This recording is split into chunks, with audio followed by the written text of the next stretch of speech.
રાજકોટના રૈયાધાર વિસ્તારમાં રવિવારની રાત્રે થયેલી યુવકની હત્યાના કેસમાં પોલીસે મોટી સફળતા મેળવી છે. યુનિવર્સિટી પોલીસે હત્યાના સંડોવાયેલા 3 મુખ્ય આરોપીઓની ધરપકડ કરી લીધી છે. પોલીસે સાગર જોગારાણા, ગોપાલ જોગારાણા અને રવિ જોગારાણાની ધરપકડ કરી છે. અગાઉ આ મામલે માત્ર મારામારીની ફરિયાદ થઈ હતી, પરંતુ ઈજાગ્રસ્ત યુવકના મોત બાદ આ કેસ હત્યામાં ફેરવાયો. જોકે હજુ પણ 2 આરોપીઓને પોલીસ શોધી રહી છે. તારીખ 15 માર્ચ 2026ના રાત્રે 10 વાગ્યાની આસપાસ એક મારામારીની ઘટના બનેલી હતી રાજકોટ શહેર ખાતે, જે અંતર્ગત યુનિવર્સિટી પોલીસ સ્ટેશન ખાતે હત્યાના પ્રયાસ બાબતે ફરિયાદ દાખલ કરવામાં આવી હતી અને તેમાં સામેલ 3 આરોપીઓ અત્યારે સાગર જોગરાણા, ગોપાલ જોગરાણા તથા રવિ જોગરાણાની રાજકોટ શહેર પોલીસ દ્વારા ધરપકડ કરવામાં આવેલી છે.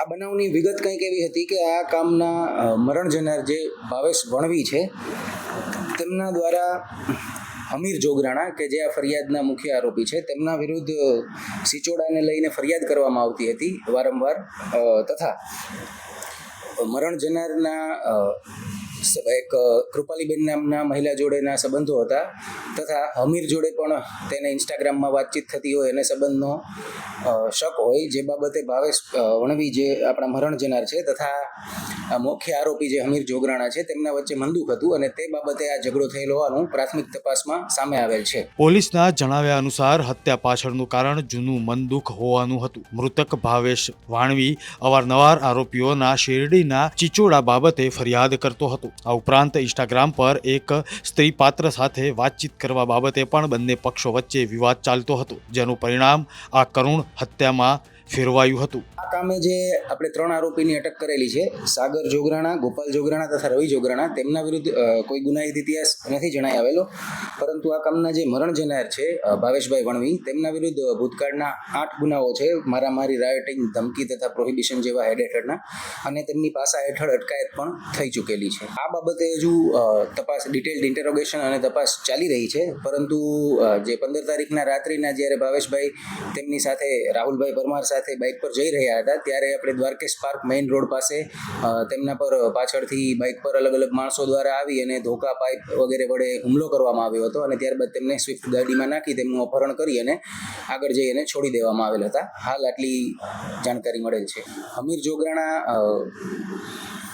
ભાડે ગાડી ચલાવવાનું કામ કરે છે અને આ બાબતે જે તપાસમાં નામ ખુલેલા છે, તેમાં મુખ્ય આરોપીમાં હમીર જોગરાણાનું નામ ખુલેલું છે. આ ઉપરાંત દેવકરણ, વિક્રમ તથા ભૂરો જેવા નામ ખુલેલા છે, જેની આગળ તપાસ ચાલી રહેલ છે.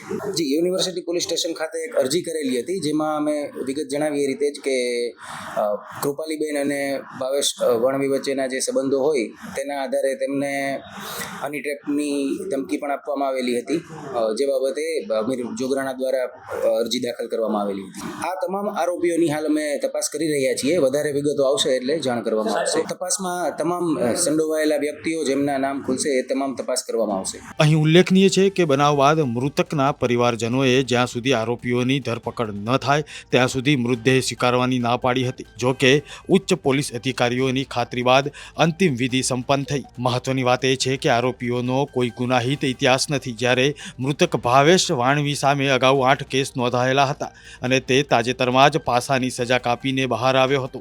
બ્યુરો રિપોર્ટ, મુંબઈ સમાચાર.